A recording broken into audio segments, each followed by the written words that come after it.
हरिपुर नामक शहर में पप्पू का ढाबा नाम का एक मशहूर ढाबा था।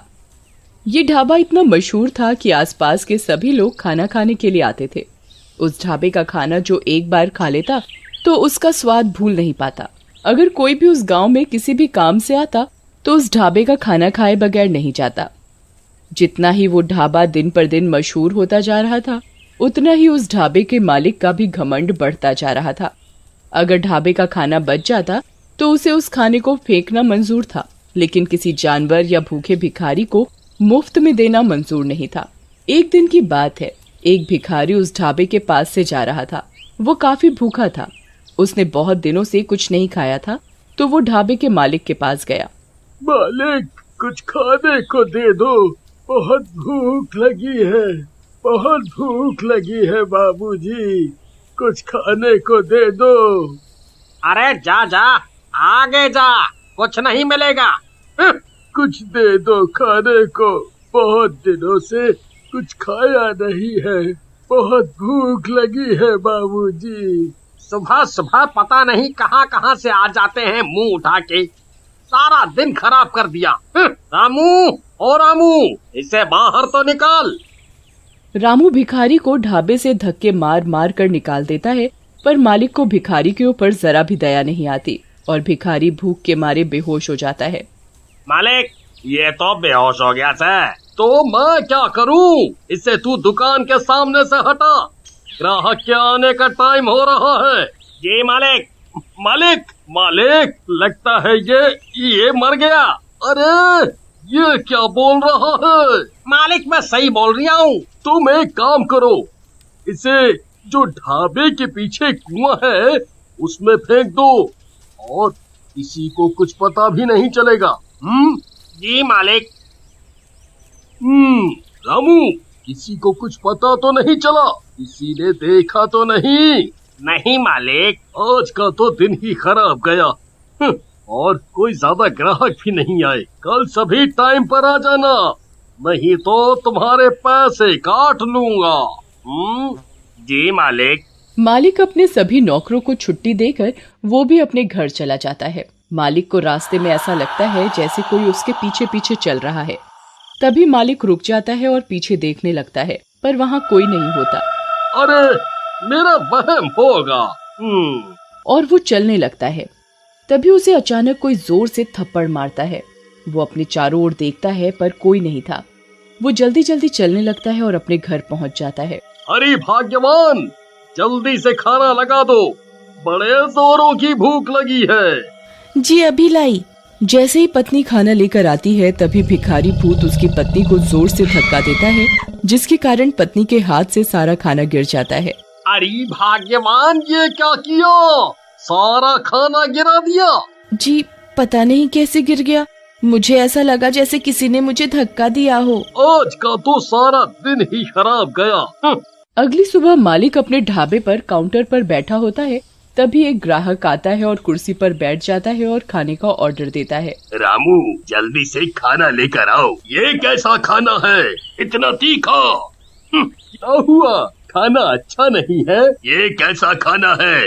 रामू, ओ रामू, आज तुमने ये कैसा खाना बनाया है? मालिक, पता नहीं कैसे हो गया, खाना तो अच्छा ही बनाया था। आज भी मालिक की कोई कमाई नहीं हुई थी और सारा खाना ऐसे ही वेस्ट हो जाता है। ये देखकर भिखारी बहुत खुश होता है। अगले दिन मालिक अपने नौकर से कहता है, आज ऐसा खाना बनाना कि लोग उंगलियां चाटते रह जाएं। और सभी नौकर और रामू खाना बनाने में लग गए। खाना बनकर तैयार हो जाता है।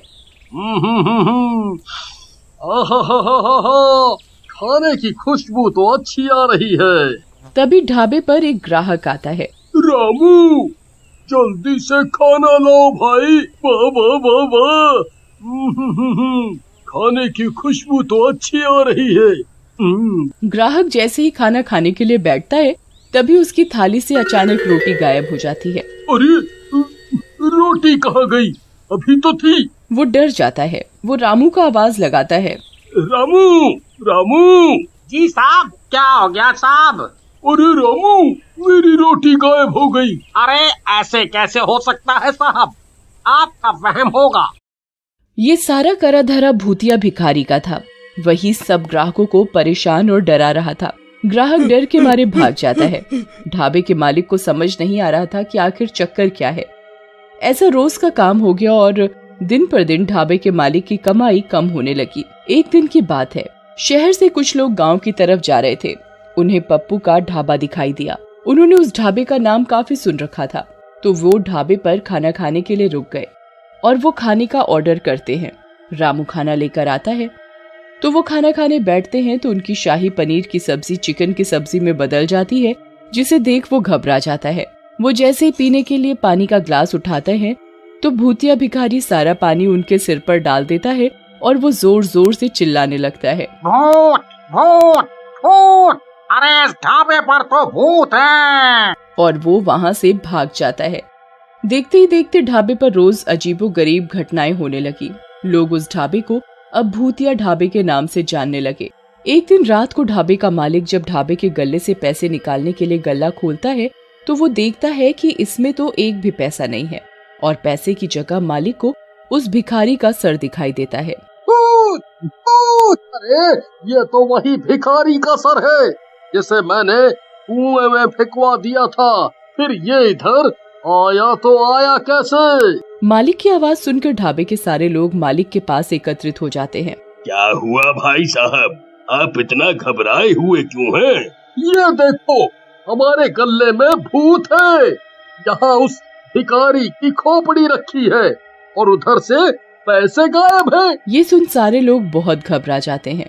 अरे भाई साहब, ऐसा कैसे हो सकता है?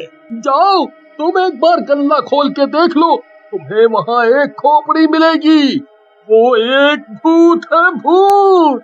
वो आदमी मालिक की बात सुनकर ढाबे का गल्ला खोलता है, पर वहाँ ना तो कोई खोपड़ी होती है और साथ ही उधर उसके पैसे रखे होते हैं। अरे क्या भाई साहब, लगता है आपकी तबीयत ठीक नहीं है। आपने नींद में कोई सपना देख लिया है। आपको आराम करने की आवश्यकता है। अरे नहीं भैया, मैंने यहाँ सच में एक खोपड़ी देखी थी। मैं बिल्कुल सच बोल रहा हूँ। मालिक अपनी बात सबको मनवाने की कोशिश करता है, पर कोई उसकी बात नहीं सुनता और ना ही विश्वास करता है। तभी रामू मालिक के पास आता है। मालिक, मुझे ऐसा लगता है कि ये सब वो भूखा भिखारी कर रहा है जिसे आपने कुएं में फेंकवाया था।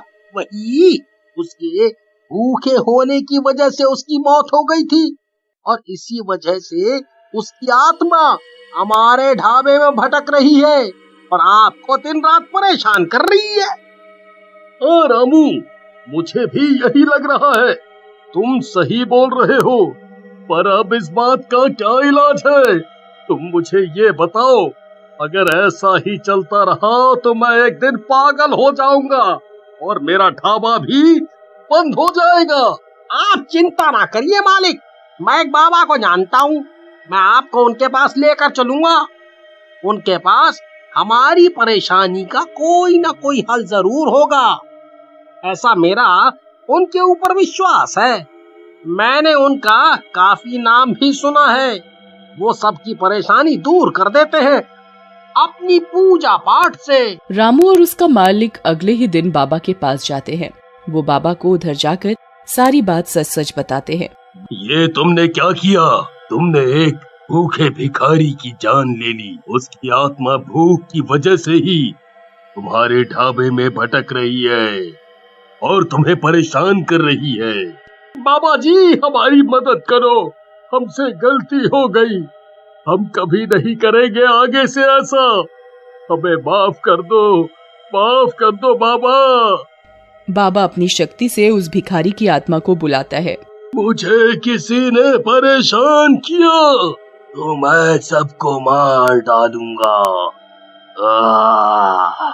मुझे माफ कर दो, मुझे माफ कर दो, मुझसे गलती हो गई। मैं आगे से कभी किसी भी भिखारी को भूखा नहीं जाने दूंगा, नहीं जाने दूंगा। मुझे माफ कर दो। बाबा अपने लोटे से गंगा जल छिड़ककर उस भिखारी को मुक्त कर देते हैं और मालिक से हमेशा गरीबों को खाना खिलाने को बोलते हैं।